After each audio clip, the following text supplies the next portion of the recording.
Bueno, vamos a continuar y les voy a presentar ahora desde Colombia a la licenciada Marta Debbie Aguilar Cobo.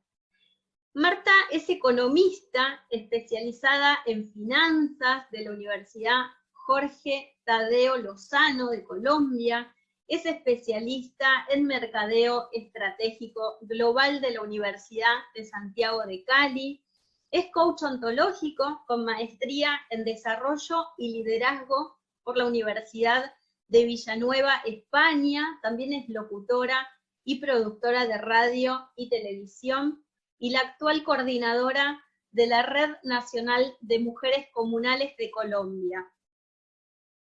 Qué difícil este reto, Marta, ¿eh? Ahora vamos a compartir también sus slides para que vayan siguiendo su ponencia. Un tema muy difícil, como decía recién, ni perder ni ganar. El reto de la felicidad. Marta, bienvenida. No te estoy viendo.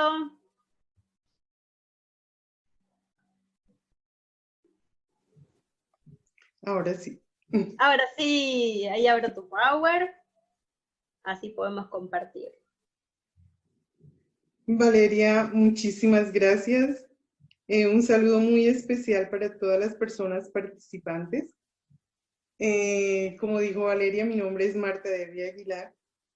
Soy colombiana, con una formación en economía y con un trabajo desde lo más profundo de mi ser en todo el tema social.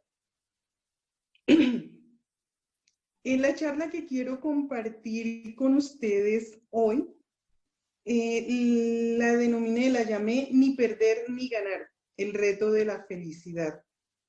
Cuando recibí la invitación que Valeria muy generosamente nos hizo a través de la organización que coordino de la Red de Mujeres Comunales de Colombia, pensé en todo lo interesante que estamos viviendo hoy en el mundo, en estos nuevos escenarios que bien sea porque los estamos imaginando, bien sea porque los estamos construyendo, son nuevos y no tienen mucho que ver con las cosas que habíamos proyectado el año anterior. Esto nos lleva a que como seres humanos replanteemos o adecuemos las condiciones tanto personales como sociales de los retos que estamos llamados a enfrentar.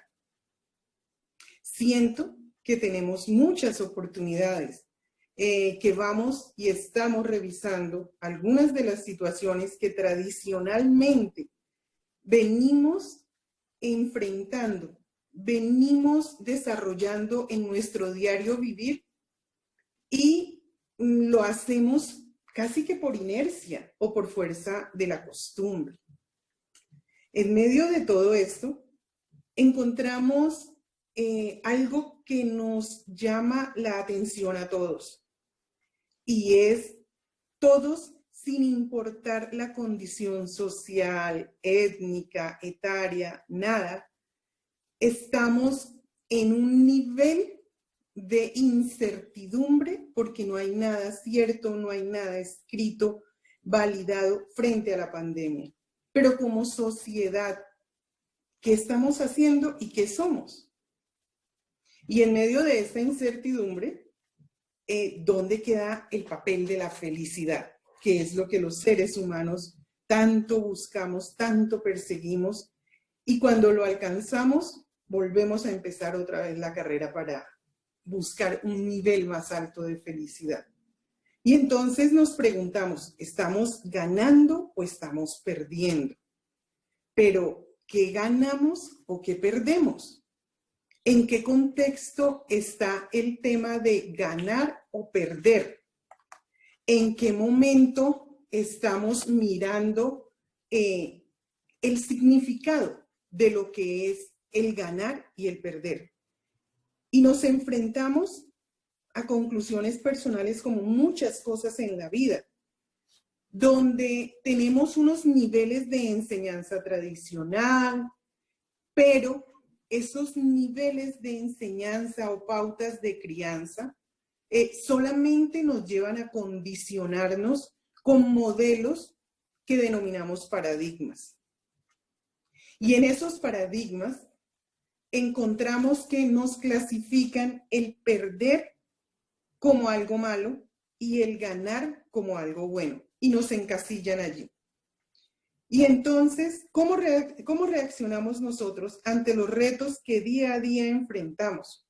¿Somos ganadores en todo momento? ¿O qué significa perder? ¿Cómo enfrentamos la derrota? ¿Es perder sinónimo de ser derrotado?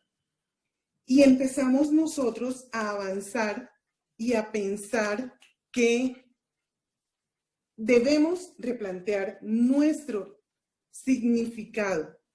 Cuando Valeria me dijo el nombre de este segundo congreso, pensé, qué bueno, qué buena oportunidad, porque ante lo desconocido podemos nosotros avanzar a cambiar paradigmas. Porque siempre tenemos que pensar que estamos en competencia. Y porque siempre tenemos que pensar que tenemos algo por perder, que no en todo momento podemos ganar. Hoy la tecnología nos permite y nos posibilita espacios como este. Y llegó un momento, y quisiera que nos detuviéramos en esta diapositiva, en esta presentación, que es cuando vi una información acerca de un atleta. Esto fue en el año 2012. Iván Fernández, un atleta español, en una competencia de menor categoría, pero con grandes competidores, iba de segundo. Y el primero no entendía el idioma español, se confundió con las señales, disminuyó el ritmo de la marcha y a Iván Fernández se le presentó la oportunidad de ganar ante la confusión que tuvo la persona que iba adelante. En ese momento, él dice, comentó después, pensó, así no debo ganar. Tengo principios y valores.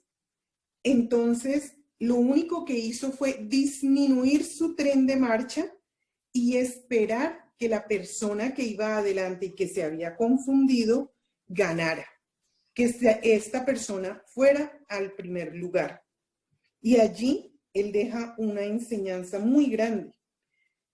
Dice, hoy, tal como están las cosas en todos los ambientes, tanto en lo social, en lo político, donde parece que todo vale, un gesto de honradez se ve muy bien. Es decir, no solo lo que nos enseñan en los distintos claustros educativos es importante.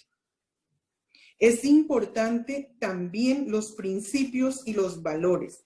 Es importante cómo te sientes ante las actuaciones que tienes. Y entonces allí el concepto de perder y el concepto de ganar lo reevaluamos.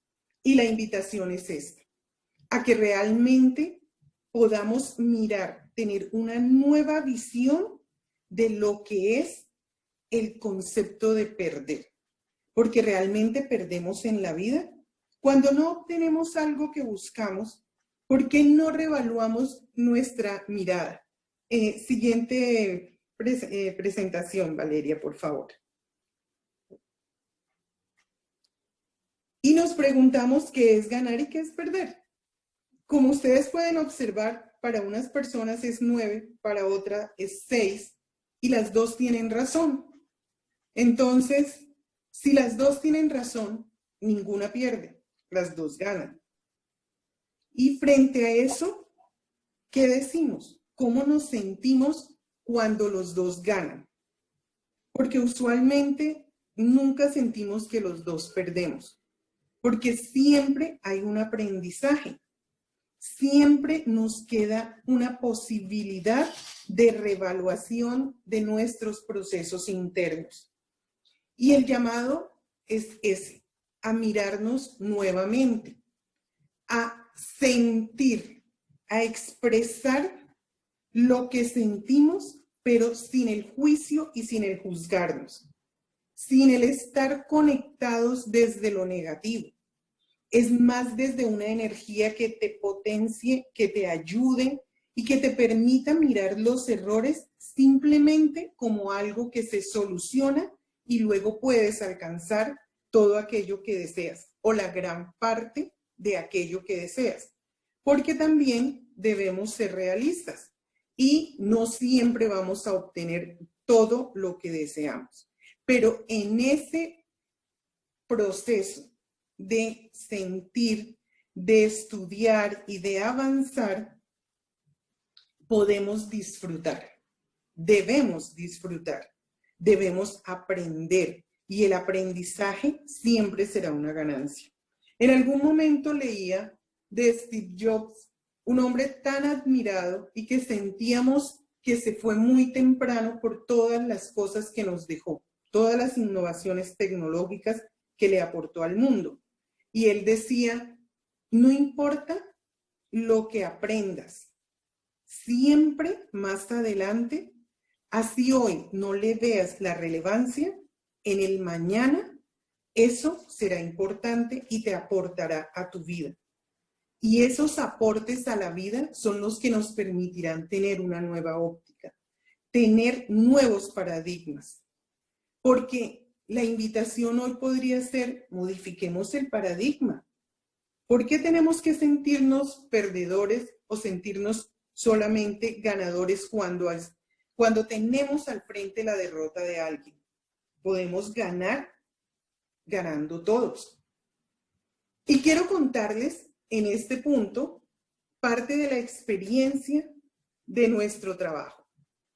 Nuestro trabajo, cuando digo esto, es el trabajo que hacemos como mujeres y que yo día a día vengo desempeñando con la Red de Mujeres Comunales de Colombia. Hemos encontrado muchos tropiezos en el camino, pero en ese camino de aprendizajes, de cosas que aportamos una a una, encontramos que no necesitábamos compararnos, que necesitábamos aportar, que necesitábamos construir. Entonces, cuando nos preguntamos qué nos quedaría si cambiamos el paradigma, encontramos que lo que nos queda es una ganancia, que lo que nos queda es avanzar.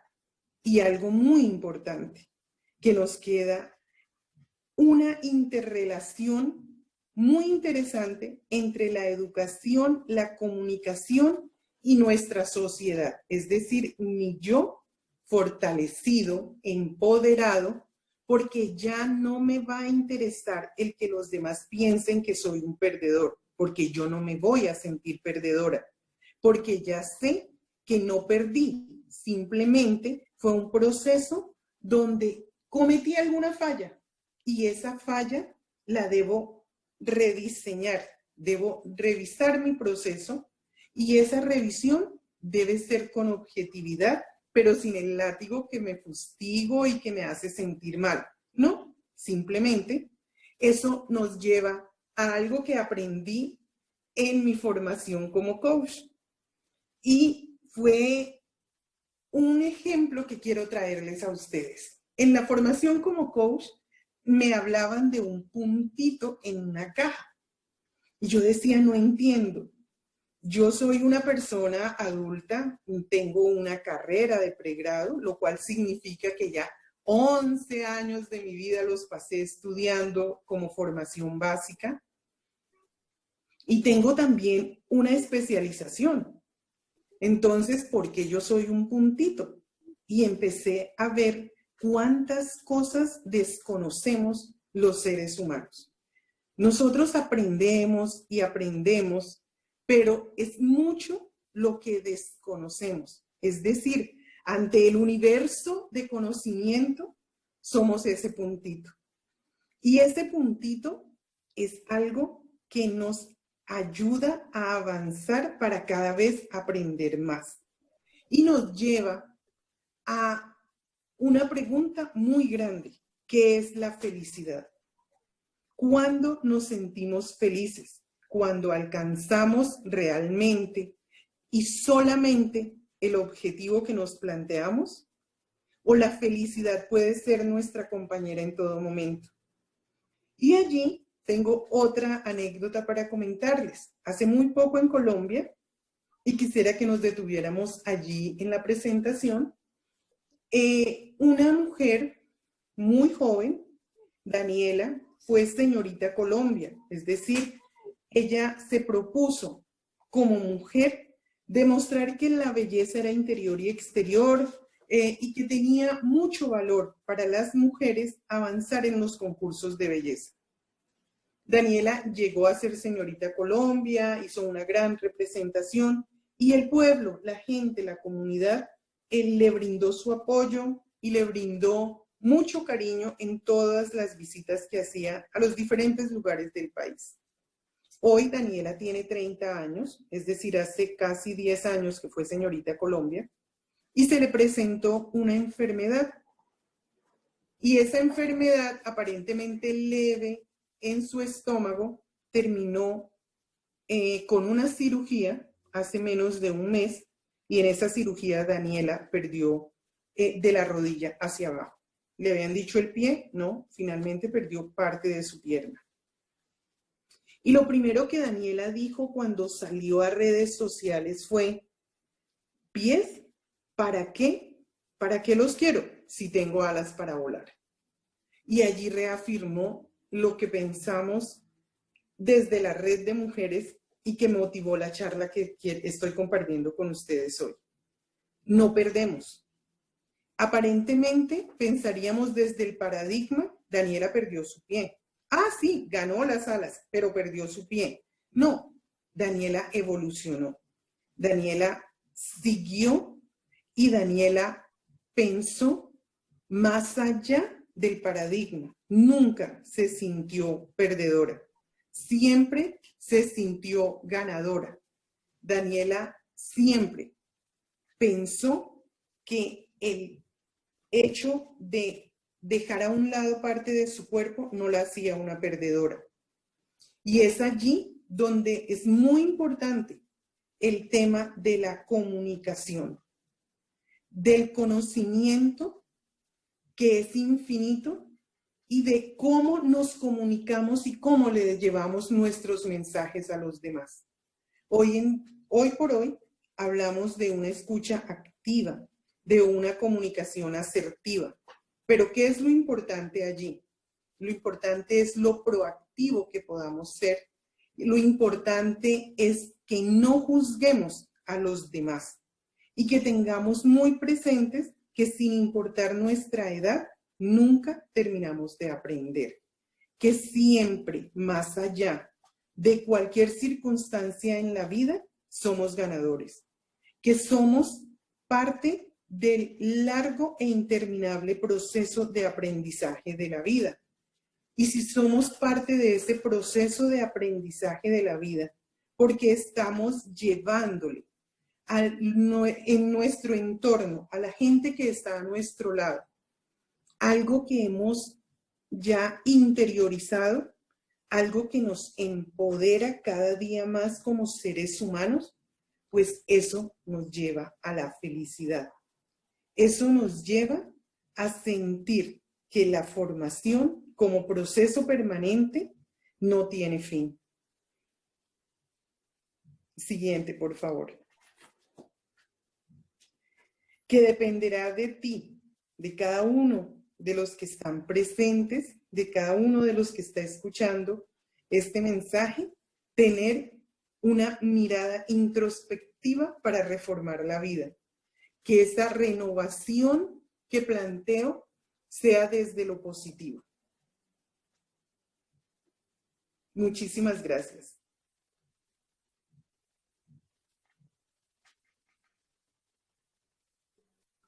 Muchísimas gracias a vos, Marta. Impecable, impecable.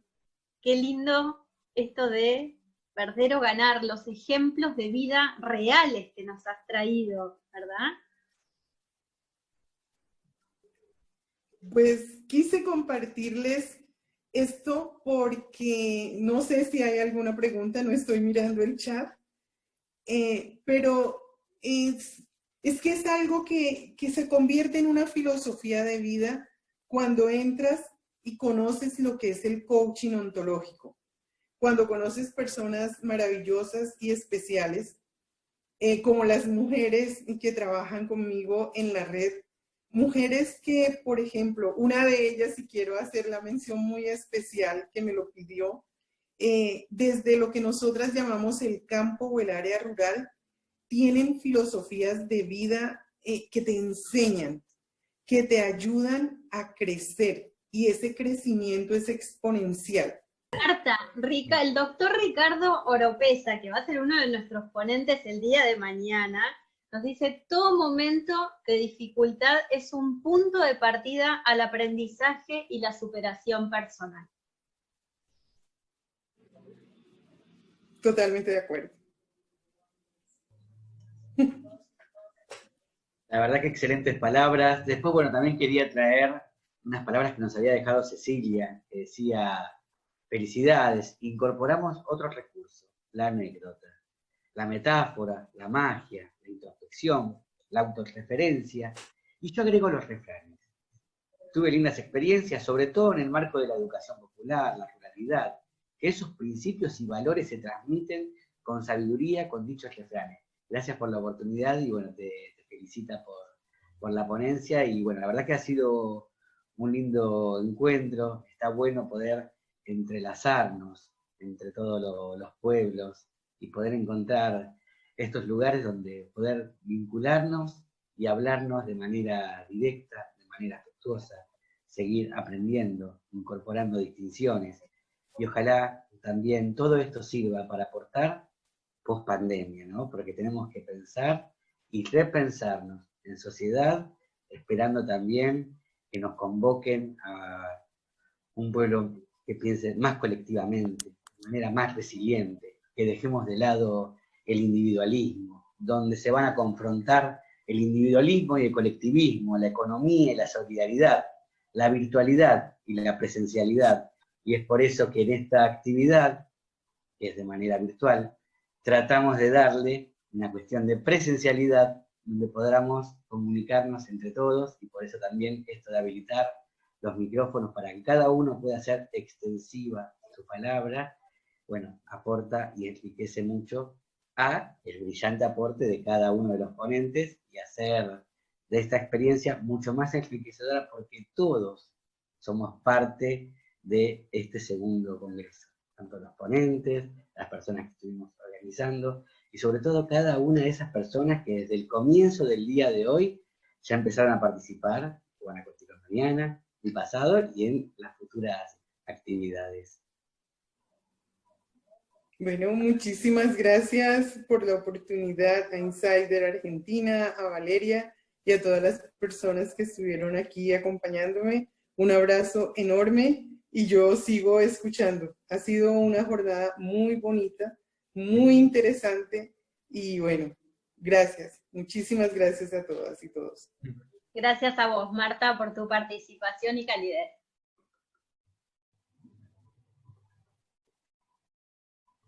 Doctor Andrés Flores Sánchez, de Perú. Andrés es psicólogo clínico del Hospital 3 de Iquitos, Perú, decano del Colegio de Psicólogos de Perú, Consejo Directivo Regional 4 de Loreto, doctor en psicología, especialista en inclusión educativa y trastornos del espectro autista, TEA. Posee formación en discapacidad severa y multidiscapacidad. El honor, nuevamente, en nuestro segundo congreso, de tenerte, doctor Andrés, y en esta oportunidad con un tema para fortalecernos, resiliencia, crecer a partir de la crisis. Bienvenido, doctor Andrés Flores Sánchez. Uno de los grandes escritores psiquiatra, neurólogo, el doctor Pulit, define la resiliencia como un proceso de iniciar un nuevo desarrollo después de un trauma. Si comparamos la vida actual que nosotros hemos pasado y hemos vivido esta situación difícil a nivel mundial, tanto en Perú, España, toda Europa, todos los países del mundo, es una situación que ha dejado a nosotros un recuerdo quizás no tan agradable de lo que es la presencia de la felicidad. Esto es una crisis que puede terminar en un trauma. Va a depender mucho de la personalidad, va a depender mucho del contexto social, va a depender mucho de la cultura que nosotros tengamos, que nosotros de alguna manera hemos interiorizado en nuestra vida para poderlo superar esta situación. No vamos a hablar de las crisis que vivimos día a día y que el ser humano las repite constantemente. Esto ha sido gráficamente bien diseñado por Homero en su gran mito de Sísifo, al cual Zeus castiga a él, llevar una piedra al monte, subir y bajar, como una fuerza que lleva a seguir repitiendo la historia, ¿no? No vamos a hablar de esos tipos de personas que viven la crisis repetitivamente y como Albert Camus los llamó los héroes absurdos. Vamos a hablar de la consecución de esta crisis y la afectación que hemos tenido nosotros como personas. Ahí surge este concepto que nosotros estamos hablando hoy día y que lo he concebido desde el punto de vista del doctor Cirulic y que nos permite de alguna manera descubrir qué condiciones a nosotros como seres humanos nos permite tener la capacidad de resiliencia. Se habla de la segurización, ¿no? Es la base fundamental.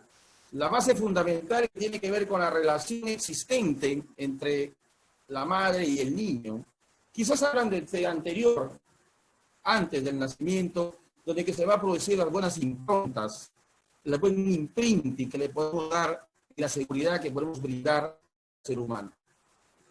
Esto se basó en ciertas investigaciones que hicieron con los macropesos, el doctor Harlow, que eran ellos todos, de que estudiaron a ciertos monos de temprana nacimiento, los unieron a estas figuras, como peluches y otros monos alambrados, ¿no? Y se encontró pues, la posición depresiva en los macacos que estaban con la macacos alambrada, más no en los macacos que tenían pues, la felpa, que les permitía a ellos sentir el acercamiento y el agrado. Una persona resiliente depende de la manera en que ha construido su personalidad desde su infancia. Como decía, si antes del nacimiento alguien ha recibido una impronta que la fortalezca, se tendrá un desarrollo que le va a fortalecer mucho a él, porque va a sentir esa seguridad vivida que ha tenido en el pasado. Cuando el ser humano pasa una crisis y la supera, pero no aprende de la crisis, se llama resistencia. Eso es lo que en algún momento ciertos psiquiatras hablaban de el arte de la muñeca, ¿no? Había una muñeca de vidrio, una muñeca de tela y una muñeca de fierro, de acero. La muñeca de fierro, de acero, por más golpe que haya tenido de caídas, mantiene su posición. Pero eso es una resistencia. ¿Ok?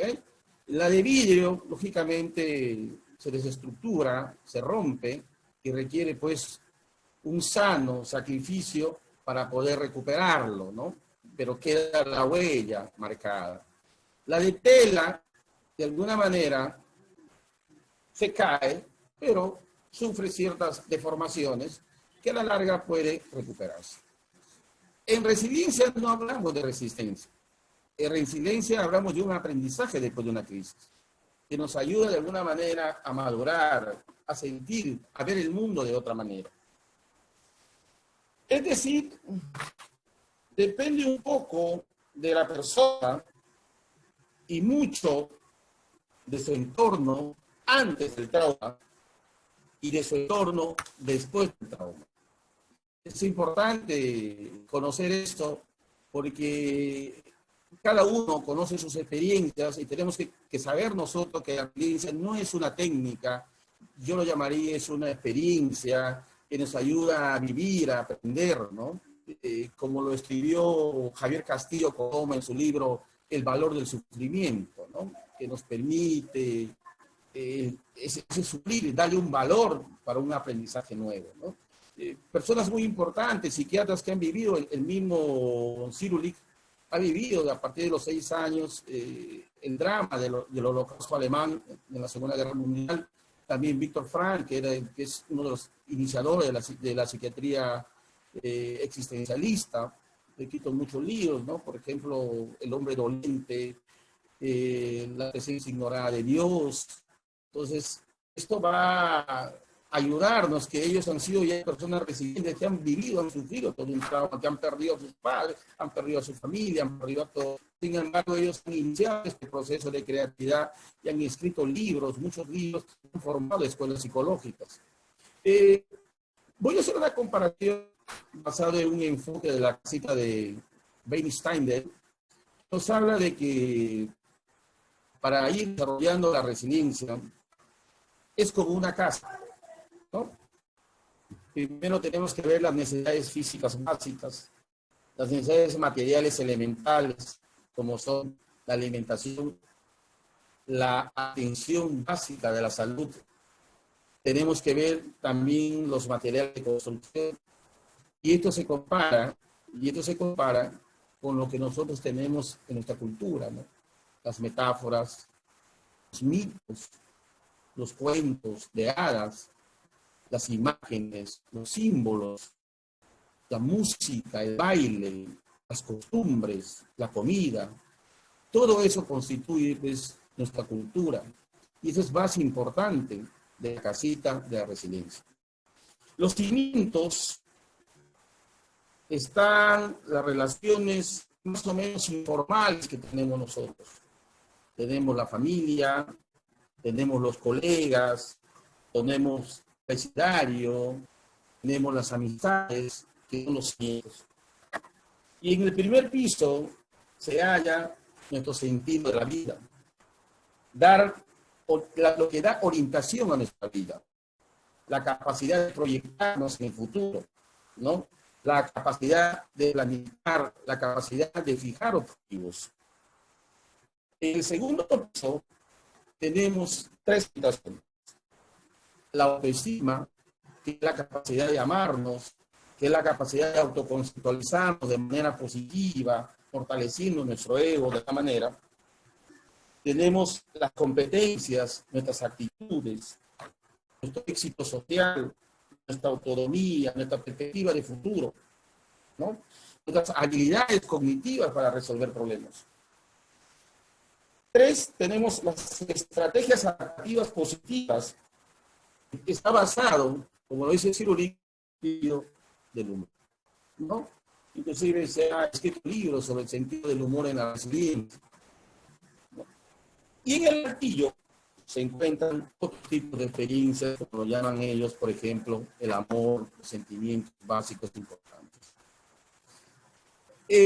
Los factores que nos permiten o que permiten a un niño ser resiliente es que al niño hay que transmitirle seguridad. Y primero hay que darle seguridad a la madre, ¿no? Estadísticamente es madre la que se dedica completamente al niño en nuestra cultura, ¿no? Ella tiene que sentirse segura y ella involuntariamente transmite esa seguridad, que es lo que da seguridad al niño. También hace falta un entorno seguro o estructuras para que la madre o alguien más que puede ser el padre, el abuelo, el hogar, la familia, la escuela, que determine este apoyo hacia la madre. Si el entorno es seguro, protege al bebé, se siente seguro, satisfecho el niño. Si está vulnerabilizado, porque su madre ha sufrido agresiones, por así decirlo, abandonos, enfermedades, dramas en la vida, entonces quiere decir que este niño va a sentir una turbulencia en el proceso de seguridad y paz. Hay dos cosas muy importantes que se han estudiado acá, y eso también es un factor importante que se ha vivido durante la pandemia. No solamente es los duelos que se han ido viviendo por muerte de familiares, sino también ya han demostrado en China, donde que se inició la pandemia, la gran mayoría de parejas que salieron ya del confinamiento salieron directamente a pedir sus divorcios, su separación, ¿no? Quizás descubrieron de que el vínculo en esta situación de crisis no era la más adecuada en la convivencia. Y no solamente eso, ha habido las pérdidas económicas en todos los países, las familias han perdido trabajo, las relaciones se han tornado muy difíciles. Acá en Perú, inclusive en época de confinamiento, ha habido violaciones sexuales a menores de edad, ha habido desapariciones, incluyendo muertes de mujeres, ¿no? Toda esa situación es que a nosotros nos hace vivir una situación muy diferente en esto. Y esto, en un hogar donde existen niños, lógicamente esto va a ser impactante para él, sobre todo ver a una madre sufrir y doliente, ¿no? Por eso se habla que dos factores vulnerabilizan al bebé. La violencia conyugal, aunque el niño no haya sufrido violencia, pero que haya percibido la violencia de sus padres y ha interiorizado esa imagen de daño. Y la precariedad social, ¿no? Padres no disponibles, sin ganas de jugar con el niño, no hacer las tareas, no compartir con ellos. Entonces, esos dos aspectos son los que van a crear en el bebé una vulnerabilidad en el futuro. Por eso vemos grupos de niños que no se sienten seguros, se sienten muy difíciles en su trayectoria de convivencia con sus padres. La definición de segurización es crear un apego dentro del núcleo familiar. El amor y el apego son cosas muy diferentes. Antes, cuando estudiábamos, leíamos ecología, del gran maestro, pues que había creado todas estas investigaciones sobre el apego en los animales, Konrad Lorenz, el comportamiento animal, con su discípulo Eibesfeld, Amor y Odio, que escribieron ellos, dieron el concepto de que el apego y el amor pues eran muy diferentes, ¿no? Ellos dicen que el amor es algo flamante, el amor es un ardor, nos separa de la realidad, como el mito platónico del amor, ¿no? Pero sin embargo, el apego es algo diferente. Se teje en el día a día con la forma de hablar, el compartir un desayuno, la forma de sonreír entre personas, la forma en enfadarse también, ¿no? Esto está todo en la vida cotidiana, esto se va tejiendo en el día a día. El apego no es el amor, ¿no? Pero el apego es, una vez creado el continente del vínculo, muy fuerte, y los niños se sienten seguros por sus fuertes vínculos y esos sentimientos de familiaridad, ¿no? Entonces, todo eso se va a determinar, pues, en este proceso de la vida, ¿no? La resiliencia es posible, y a pesar del dolor causado por circunstancias traumáticas y adversas, en el intercambio afectivo con otros, se puede tejer un manto de palabras que permite dar sentido a lo vivido y reconstruirlo. El énfasis en nuestras necesidades del otro como fundamento para lograr sobreponerse en la vida ante las circunstancias difíciles que hemos vivido, a pesar de las desgracias o infortunios, no reveló la trascendencia del valor simbólico de la palabra. y de nuestros recursos afectivos que de alguna manera quedan en el ser humano. Por ser una fuente o un sostén vital y por la participación que se da en la construcción de un nuevo sentido de la vida. La resiliencia posibilita orientar nuestra mirada hacia la importancia de la presencia del otro, la solidaridad, la empatía, la consternación de lo vivido, como antídoto que pueden contrarrestar los efectos de las heridas traumáticas. Se habla de que en el proceso de resiliencia existe un tutor, ¿no? Inclusive ya se han sacado los tutoriales de resiliencia. Ese tutor no lo voy a ver en el contexto ya educativo, ni en el contexto, vamos a decir, organizacional, sino en el contexto de familia, de persona. Es aquella persona que da ese apoyo incondicional, ese saber escuchar, ese saber ponerse en la posición de la otra persona y decirle, siento tu dolor, siento tu pérdida, siento lo que estás viviendo. Es saber pausar ese silencio que nos hace comprensible la vida a nosotros, del que estamos siendo escuchados a través del silencio. Entonces, esos tutores son factores importantes que algunos autores lo llaman la mano amiga, que nos ayudan a nosotros en estas circunstancias a crecer dentro de esta crisis. Algunos autores, como Slakiu, que es uno de los teóricos del enfoque de la crisis, en su libro Intervención en Crisis, él plantea un libro que se llama El Factor Fénix, justamente publicado por Tal Planeta, una editorial argentina. Lo leí hace mucho tiempo atrás. Es como el ser humano es como un ave fénix, que de las propias cenizas de su destrucción arma su propia estructura de su construcción y vuela más alto que volaba anteriormente. El ser humano, todo ser humano, es resiliente. Es resiliente. Tiene alguna capacidad para salir adelante. Ningún ser humano no es resiliente. Y la resiliencia no solamente se desarrolla en la infancia, sino todo el proceso de la vida. Todo el proceso de la vida. Y en todas circunstancias de la vida. Más aún en este proceso, nosotros vamos a ver cuántas personas salen de la crisis de una manera utilizando la creatividad, la visualización de las cosas. La propia necesidad interna de superar esto nos va a ayudar a nosotros a ver el mundo de otra manera. Quizás mucho más empático que nosotros no lo estábamos viendo. Las dificultades que han ido pasando día a día nos enseñan a nosotros a un proceso de maduración personal que nos van a ayudar de alguna manera a definir un nuevo plan de vida, un nuevo objetivo de vida. Entonces, es posible orientar nuestra mirada hacia la importancia de la presencia del otro, como decir, la solidaridad, la empatía y la constancia hacia los demás. Hay que saber gestionar adversidades. La resiliencia es un proceso que está en marcha toda la vida. Recuerdo yo haber escuchado a Cirulik en una entrevista que decía, la resiliencia es como que un tablero de ajedrez, una partida de ajedrez,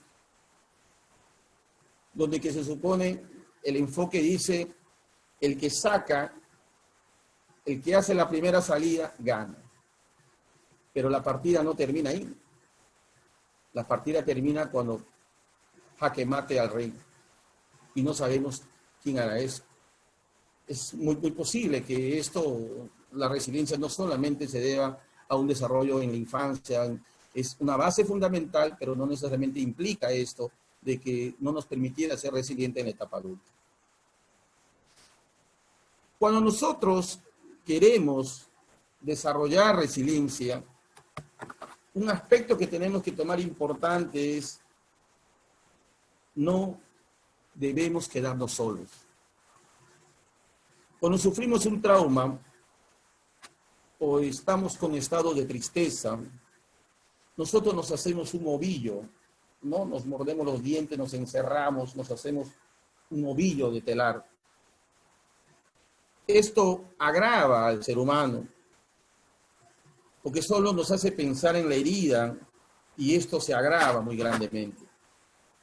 Hablar con la gente, con quien tenemos confianza, primero tenemos que sentirnos seguros como los niños. No tenemos que hablar de inmediato nuestra necesidad imperante, ¿no? Cuando nos sentimos seguros de querer hablarlo, de querer tocar el tema, podemos reflexionar, podemos empezar a hablar. El recuerdo de la herida se refuerza más y más si es que nosotros no desarrollamos este lenguaje de la comunicación con el otro. Es imposible hacer baremos de los traumas. Cada trauma es relevante para cada ser humano. Muchas personas han vivido este trauma de una manera diferente. No podemos enfocarnos y decir, tú tienes estrés postraumático, tú tienes estrés, tú ya has desencadenado un cuadro obsesivo compulsivo, tú ya hiciste una neurosis. No. Cada persona tiene una percepción diferente del trauma y va a depender de sus antepasados, en su historia infantil, de cómo también ha vivido sus traumas. Y eso ha sido la base de un proceso de su propia personalidad que va a ir limitando o de alguna manera facilitando la liberación de un trauma. El buen uso de la memoria y el olvido es importante para una resiliencia. No es bueno negar la realidad, por muy dolorosa que sea.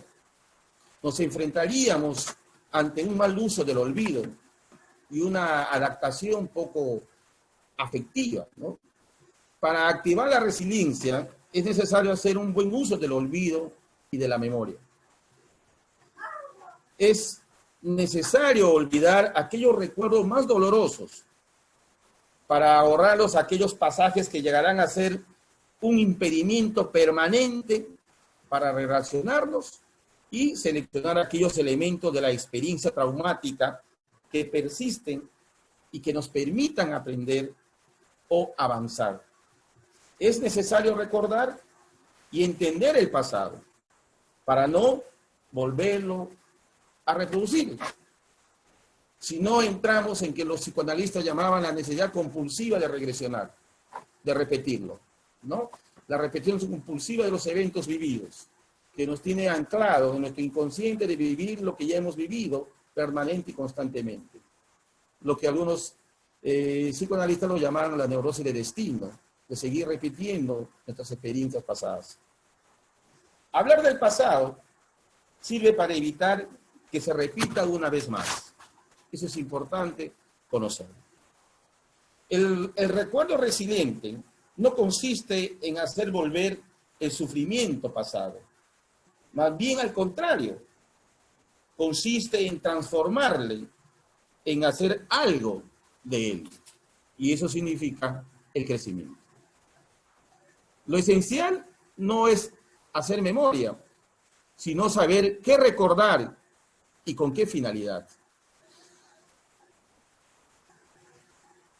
Baso la biografía de Víctor Frank, que estuvo en campos de concentraciones, donde que subsistió, vivió, y saliendo de ahí, quizás esos recuerdos tan negativos de no solamente estar ante el límite de la muerte, sino ver cómo las personas en el holocausto nazi iban muriendo, fue recopilando en su memoria para escribir muchísimos libros. Y fue uno de los creadores de la terapia conocida como la logoterapia, que hasta hoy día se sigue practicando esa técnica terapéutica. Es cierto que una mala acción deja una huella indeleble en la historia personal, pero precisamente es a partir de ella que resulta necesario intentar la reconstrucción. Esta pandemia que hemos vivido nos debe dejar una huella para reconstruir un nuevo futuro. Si vamos a repetir la historia que se vivió antes de este trauma, entonces no hemos aprendido nada sobre esta pandemia que hemos vivido. Y seguiremos arriesgando nuestra vida, destruyendo nuestra naturaleza, búsqueda de oxígeno, que de alguna manera ha generado muchas muertes en esta sociedad. Otro aspecto importante que se ha vivido, aparte de lo que yo estoy mencionando de las muertes, son las crisis dentro de los núcleos familiares, que de alguna manera han rebrotado con sentimientos de culpa, hasta quizás con sentimientos de cólera e ira. Ver el sufrir a los hijos en estas cuarentenas, ver las dificultades adaptativas de ellos, la pérdida prácticamente del año escolar, las pérdidas económicas, hacen que de alguna manera se movilicen elementos pasados que generen culpa hacia el otro. Por ejemplo, si hubiésemos ahorrado dinero, no estaríamos pasando por esto. La culpa entre el uno y el otro, si ha habido dificultades maritales, pueden aparecer como una forma de confrontar y hacer sentir mal al otro. Pues es importante que el perdón es un acto que inventa un futuro, que un acto que borra el pasado. El trabajo de la resiliencia consiste en elaborar un proyecto creativo que permita alejar el pasado y darle una metamorfosis al dolor del momento para hacer de él un recuerdo glorioso o incluso divertido. Es importante la forma en que el entorno familiar, cultural, se refiera a esta herida que nosotros hemos vivido. Puedo atenuar el sufrimiento, agravarlo en función del tipo de relato que el entorno elabora alrededor de la persona que la padece. El quien les habla trabaja en el hospital, un hospital de la Seguridad Social acá en Perú, en Iquitos, y muchos pacientes no solamente han vivido el trauma de la enfermedad, sino, como dice Cirulán, el trauma aparece en el segundo impacto, que es el rechazo de haber tenido la enfermedad. Es el rechazo de la sociedad y de algunas personas, con solo saber que esta persona ha sido una paciente COVID, y se sienten rechazados, se sienten aisladas. Este es el impacto, el segundo impacto que genera el trauma en las personas. Cuando la persona afectada siente que el entorno le dice, siento tu dolor y sé que mejorarás con esto, entonces deja de ser considerada reo del destino. Se ve ya otra forma de ver el mundo y otra forma de percibirse a sí mismo. El efecto de la palabra tiene un papel muy importante en el trauma. Cuando la realidad es monstruosa, hay que transformarla para hacerla soportable. Es necesario metaformizarla, ¿no? Y esto se consigue a través de su representación. Recuerdo una entrevista que le hicieron a una niña después de las Torres Gemelas del 23 de septiembre, cuando la niña explicaba a los psiquiatras, les decía que ella veía gotas de agua que caían del cielo. Y los psiquiatras de ese momento no entendían qué significaban las gotas de agua que caían del cielo, porque ese día no llovió, ¿qué pasó? Cuando le llevaron a la niña a hacer una representación gráfica de lo que quería decir, ella empezó a dibujar esas gotas que eran las personas que caían de los edificios y que caían al piso, básicamente reventando el organismo. Eso sí, ese impacto que tenía la niña, ella lo había dado una metamorfosis de decir que eran gotas de agua que caían del cielo. La representación de la desgracia nos permite el dominio del trauma y por tanto su distanciamiento. Esta niña prácticamente nos enseñó, nos dio a entender que el simbolismo del trauma juega un papel importante. Y eso también tiene que ver con las metáforas. que nos enseñan a una interpretación de la realidad de una manera mucho más simbólica. Como dicen, puedo dibujar el horror que me ocurrió. Si puedo escribir la tragedia que tuve que padecer, si los otros lo pueden representar, entonces puedo transformar mi sufrimiento en algo hermoso y útil para la sociedad. Muchas personas que han vivido también el Holocausto representaron a través de pintura los hechos vividos. De aquellos tiempos. Así como salieron también grandes escritores de la época.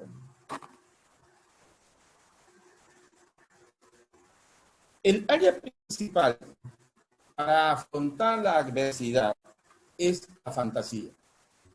La fantasía, a partir de su efecto defensivo, como decía Freud, y adaptativo, constituye el recurso interno más apreciado de la persona que padece el horror. ¿De qué hablamos? De la representación de vida y incluso de la fantasía.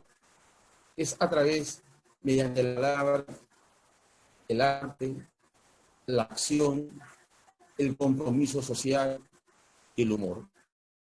El trabajo de la resiliencia consiste en elaborar un proyecto creativo que permita alejar el pasado, cambiar el dolor del momento para hacer de él un recuerdo glorioso e incluso divertido. En el momento en que una persona puede dar de la herida y representarla, su mundo se cambia y lo hace posible. Es un honor compartir con el doctor Andrés Flores Sánchez el cierre del segundo Congreso Internacional el día de hoy. Y por supuesto, los invitamos a todos mañana, nuevamente, 12:30 horas de Argentina, para comenzar el segundo encuentro del segundo Congreso Internacional, con muchas ganas de compartir con los nuevos profesionales que nos van a estar acompañando.